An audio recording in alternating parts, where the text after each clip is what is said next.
Today marks the Unite the Right to rally in Washington, D.C., an extremely sad, Pepe the Frog-filled, neo-Nazi march to commemorate the time last year that a bunch of white supremacists killed a civil rights protester in Charlottesville, Virginia.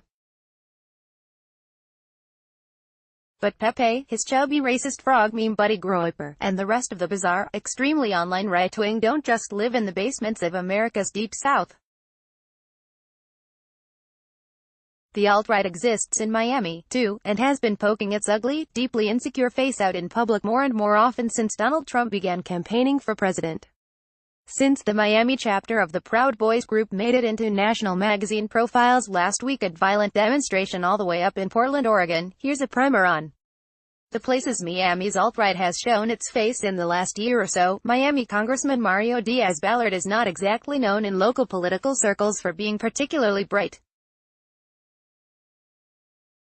But in what might be the single most boneheaded thing he's done ever, the congressman on Tuesday tweeted out a photograph of himself at an anti-Nicaraguan President Ortega rally, posing with a man in a Trump hat and Proud Boys t-shirt. The Proud Boys, of course, are a group of alt-right, quasi-fascist street thugs who mere days ago showed up to a Patriot Prayer rally in Portland that devolved into a violent brawl with Antifa counter-protesters.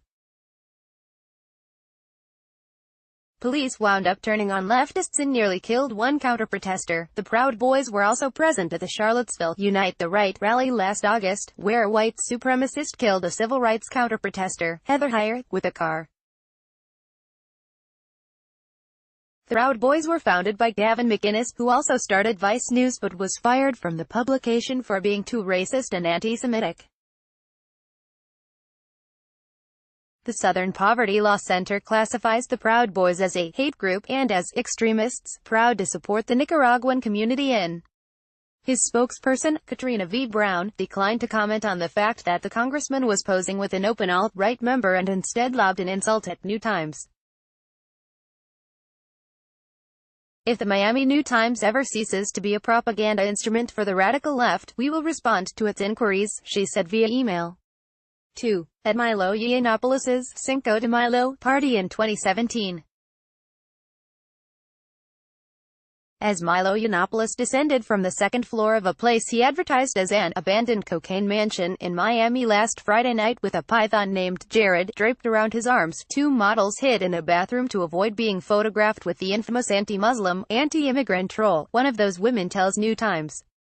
In fact, she says, some of the models, who had been hired for the event, hadn't been warned they'd be working as eye candy and cocktail waitresses at an alt-right event complete with signs that read "Feminism is cancer" and "Deport your local illegal." The model says she didn't know what she was in for until she arrived at the party and saw scores of "Make America Great Again" hats. None of us knew what we were walking into, says the model, who asked to remain anonymous for fear of retaliation or harassment from Yiannopoulos fans. Some of the girls walking behind him in those shots were like, "My mother is an immigrant. If she ever saw me next to this man, it would kill her." But if you're working in those situations, you don't feel like you can say anything because you need your money and need to pay your bills. 3. At an anti-Confederate street name protest in Hollywood. Hollywood commissioners will vote today on whether to rename 3 streets that honor Confederate generals, John Hood, Robert E. Lee, and Nathan Bedford Forrest, a Ku Klux Klan Grand Wizard. In the lead up to today's vote, local civil rights activists said they feared that in a post-Charlottesville world, white supremacists might harass or try to hurt the people protesting for equality.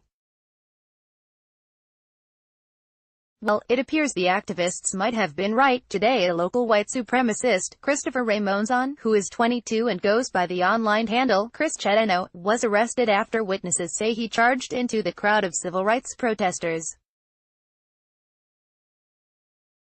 A New Times reporter watched the event unfold. Monzon was standing near the entrance to Hollywood City Hall, in front of a police line that separated him from 150 to 200 protesters. Cheteno was filmed jawing back and forth with a protester from roughly 10 feet away. "You are a cancer on the face of the earth," Monzon shouted. "All Jews are." He then ran directly at the crowd with a flagpole pointed toward the protesters. Cops were filmed tackling Monzon and taking him away, Monzon in handcuffs. A spokesperson for Hollywood police said Monzon has been charged with aggravated assault, disorderly conduct, and inciting a riot. Monzon was photographed at the Unite the Right rally in Charlottesville, Virginia earlier this month, where a white supremacist drove a Dodge Charger into a crowd of anti-racist protesters, killing 32-year-old Heather Heyer and injuring 19 others. Protesters with the Black Lives Matter Alliance of Broward County, the South Florida chapter of the Women's March, and a group called Take Them Down Hollywood attended today's City Commission meeting. Monzon showed up at the protest in a shirt emblazoned with the logo for the Florida League of the South, a white nationalist group that wants the Confederate States to secede from the Union again and create a society led by white, Christian people of European descent. Today Monzon waved a flag that combined the classic Confederate stars and bars with the black and white League of the South logo. Monzon is a known commodity in South Florida. He has regularly shown up at progressive protests and waved the Confederate flag or League of the South regalia. After former state senator Frank Artiles was caught dropping the N-word in front of a black lawmaker, Monzon showed up at a protest in order to defend Artiles. Monzon wore a neo-Nazi pin on his shirt collar. Monzon also showed up at the last protest against the Confederate street names in Hollywood in June. At that event, Monzon, other white supremacists, and members of the armed militia 3%ers counter-protested against civil rights organizers. 4. At a 2017 South Florida racial justice seminar, Lutz Segu, a black civil rights advocate, thought she had chosen a safe location Saturday for her seminar on ending white supremacy.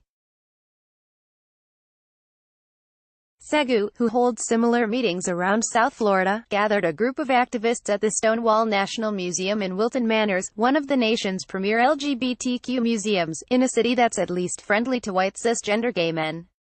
But this is still Florida, which means a group of avowed white supremacists showed up to disrupt Segu's talk on basic equality and civil rights.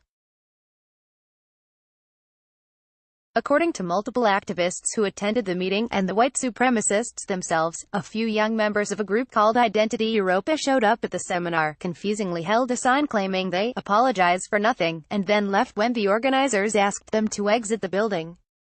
According to the Southern Poverty Law Center, SPLC, which tracks the spread of hate groups nationally, Identity Europa was founded recently, in March 2016, by a 30-year-old Cal State student named Nathan D'Amigo. He is an ex-Marine who formed the group after getting into the writings of David Duke, the former Grand Wizard of the Ku Klux Klan. D'Amigo had time to sort through Duke's entire canon thanks to the 5-year prison sentence he was serving for drunkenly putting a gun to the head of a cab driver and stealing $43 from him. D'Amigo apparently thought the driver was an Iraqi immigrant. According to the SPLC, Identity Europa was formed to promote European identity and solidarity, and only white, non-Jewish people are allowed to join the group.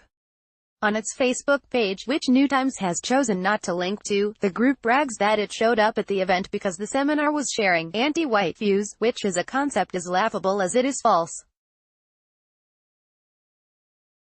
According to its event page, the session was designed to create a society where justice, equity, and liberation are possible, and to teach how white supremacy harms all people, including white people, and that white supremacy robs us all of genuine human connections. The basic concept of racial equality apparently freaked some people out so badly that they had to drive all the way to Wilton Manors to bother some people who had nothing to do with them. 5. In the hot sauce industry, Jeremy Bernstein, a 42-year-old who spends half the year in Miami Beach, says he has lost about $4,000 trying to sell Pepe the Frog-themed hot sauce to the racists and neo-Nazis on 4chan, Twitter, and the rest of the dark, sweaty armpits of the internet who worship the alt-right meme. The biggest reaction he's gotten, he says, has not come from alt-righters but instead from Pepe the Frog creator Matt Fury, who sent Bernstein a cease and desist letter 2 months ago to demand he stop his venture. But Bernstein is adamant that Fury can't stop him from selling his street Augustine, Florida-made hot sauce, which he writes online is approved by nationalists everywhere, and guaranteed to produce regressive liberal and SJW tears. I got cease and desisted by WilmerHale, the law firm representing Fury pro bono, Bernstein tells New Times. But Fury doesn't have a trademark on it. They can't cease and desist me. They tried, but he never trademarked it. Bernstein claims Pepe the Frog is therefore public domain, but, he adds, I have a buddy who gave me some legal advice and told me I can't trademark it. Neither Fury nor WilmerHale immediately responded to messages from New Times. But Fury has already scored some legal victories, including getting a virulently anti-Muslim Pepe-themed children's book removed from circulation. Fury, who hates the alt-right and never intended his cartoon frog to become a national symbol of racism and intolerance, used a legal settlement to force the children's book creator, Eric Causa, to give any money he made from the book to the Council on American-Islamic Relations, CAIR, a Muslim civil rights group. A single bottle of Hot Peeps over-the-wall hot sauce retails for $9.95 online. The eponymous frog on the label is wearing fairly offensive, stereotypically Mexican accessories, a sombrero and thick black mustache, and holding a taco. But Bernstein insists he began making the hot sauce to prove that Pepe isn't a symbol of intolerance.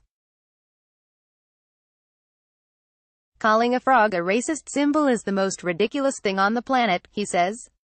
Fortunately, we have the First Amendment. Mostly, though, he claims he created the sauce for fun, and chose the name, Hot Peeps, simply because the domain name was available.